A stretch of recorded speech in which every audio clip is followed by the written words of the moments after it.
Hi, my name is Sandrine and I'm going to tell you about stress and happiness. According to Sailor, stress is when one has physiological effects according to how he felt to respond to emotional threats that has happened to him or her.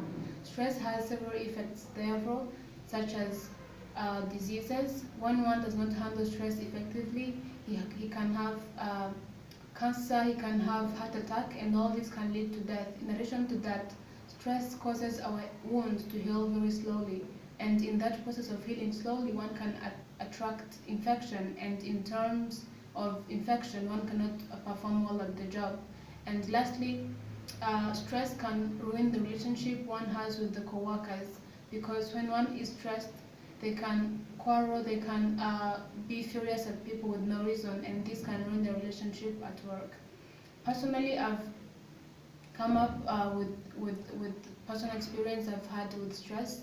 At school, I got very stressed. I had a lot of work to do, and one of the things that I did to reduce my stress was to do a schedule of doing my all the plans I had at the time. So I planned to do my assignments, my other meetings, my other programs that I had that day, and at the end of the day, my stress reduced. One other way that I used at school was to approach my counselor at school, where she told me that I can try to rest for like an hour, and afterwards I will come back while I know everything and while my mind is set to work again. But once I failed to resolve my stress because I was overstressed, and what I did worsened my stress. This is because I just got into depression. I was thinking very negatively and I went to sleep, and my heart couldn't just settle because I was very stressed. So one of the advice that I would like to give you, if you are ever stressed, you must have these three qualities. You must have self-efficacy, optimism, and hardiness. These three qualities all aim at being confident that something positive is going to happen, being always looking forward and excited to what's coming tomorrow.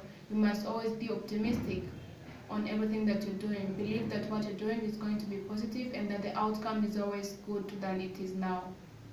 Now let's go to happiness.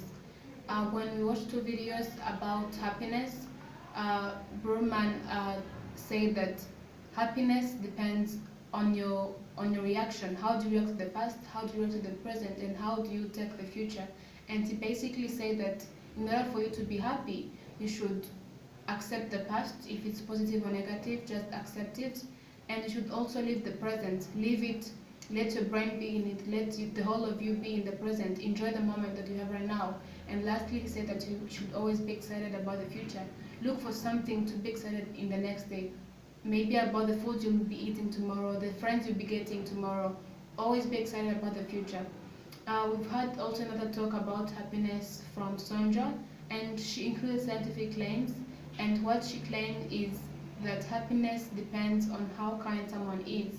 And she did a scientific research by testing people and told them to do an act of kindness each day for 5 days, and here is the outcome.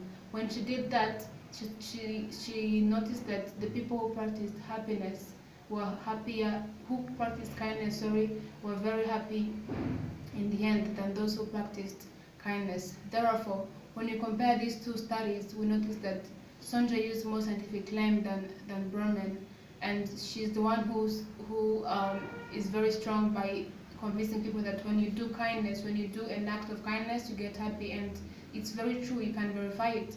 When you do an act of kindness to someone, to your friend, to other surroundings, to the environment, in return you get happy. You get other gains like appreciation. You get values in the society you live in, and try to be happy and reduce your stress. Thank you so much.